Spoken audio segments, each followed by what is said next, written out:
गया। पाकिस्तान के सबसे बड़े नावल निगार और उदास नस्लें के मुसन्नफ़ का जनाजा। लेकिन इससे पहले आपको थोड़ी सी डिटेल इसके बारे में बताई जाएगी कि ये किस चीज़ के बारे में है।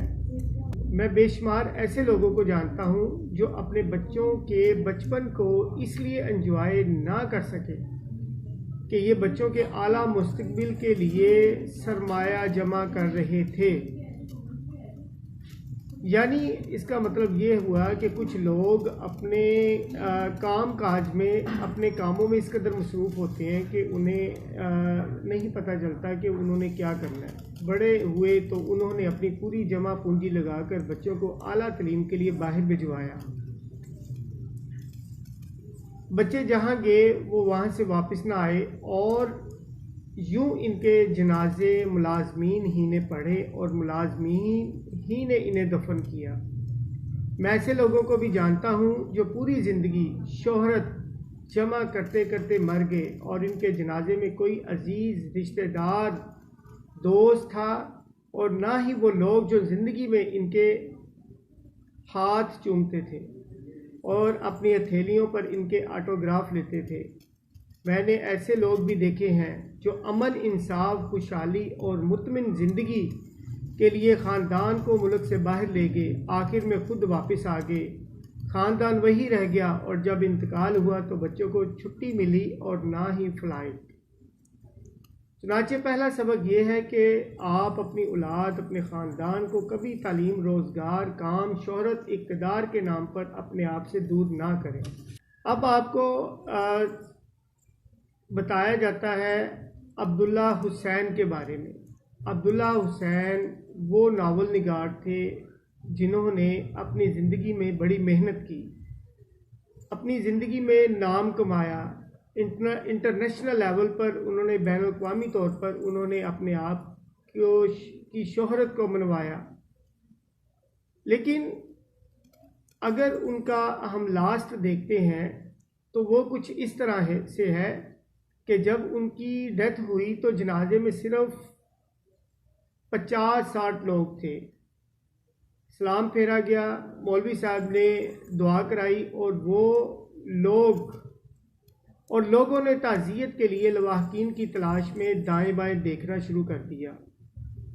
मरहूम का एक ही बेटा था, वो लंदन में था।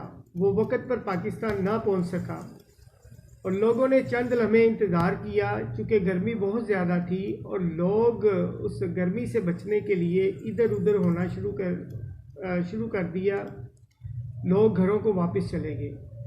अब तदफीन का वक़्त आया तो कब्रिस्तान में चंद लोग थे। मरहूम के अजीज़ तरीन दोस्त ये आखिरी वक़्त तक मरहूम के साथ रहना चाहते थे। मैयत कब्र में रखी गई और यूं मुल्क के सबसे बड़े अदीब, नावल निगार का सफ़र हयात इख्तिताम पजीर हुआ। एक कहानी जो 4 जुलाई 2015 को DHA लाहौर के कब्रिस्तान में दफन हुई, वो अब्दुल्ला हुसैन, जिनके बारे में कह सकते हैं पाकिस्तान ने 68 ईयर्स में सिर्फ एक बैनुल-अक़वामी नावल निगार पैदा किया है। अब्दुल्ला हुसैन 14 अगस्त 1931 को रावलपिंडी में पैदा हुए। असल नाम मोहम्मद ख़ान था। 1952 में उन्होंने कलम उठाया और उदास नस्लों के नाम से उर्दू ज़बान का मास्टरपीस तख्लीक कर दिया। ये बरतानिया शिफ्ट हो गए। उसके बाद अब्दुल्ला हुसैन बरतानिया शिफ्ट हो गए। उन्होंने उर्दू और इंग्लिश में नावल लिखे। 4 जुलाई 2015 को 84 साल की उम्र में इंतकाल कर गए और असल में इनके बेगम के साथ ताल्लुकात बड़े कशीदा थे। वो बरतानिया में रह गई और अब्दुल्ला हुसैन वापस आ गए और बाकी उन्होंने ज़िंदगी जो है वो नावल निगारी में, अफसाना निगारी में और दूसरे उर्दू के और इंग्लिश के नावल लिखने में महम मसरूफ़ हो गए। और वक़्त गुज़रते गुज़रते एक वो लम्हा आ गया जब उनकी तबीयत इतनी नासाज हो गई कि वो मौत के करीब, बिल्कुल मौत के करीब चले गए। चूँकि उनका बेटा और उनकी जो अहलिया थी वो बरतानिया में थे, और कुछ और भी अजीज़ो कारब उनके जो बड़े करीब थे वो बरतानिया में थे, और अब्दुल्ला हुसैन यहाँ पर पाकिस्तान का नाम रोशन करने के लिए नावल निगारी में मसरूफ़ थे। और एक वक्त ऐसा आ गया कि जब वो इस दुनिया से चले गए तो उनके बेटे को इत्तला की गई, उनकी बेगम को इत्तला दी गई, बेटे को भी छुट्टी ना मिली और उनकी भी फ़्लाइट लेट हो गई। नतीजा क्या हुआ कि ये डिसाइड किया गया कि इनको दफन कर दिया जाए, और वो दफनाने में जो लोग वहाँ पर जमा थे वो उनके चंद अजीज़ो अकारब और दोस्त ज़्यादा थे। तो फिर उनको जो है वो दफन कर दिया गया। तो असल में कहने का मतलब ये है कि अपनी औलाद, अपने ख़ानदान को कभी तालीम, रोज़गार, काम, शोहरत, इक़्तिदार के नाम पर अपने आप से दूर ना करें।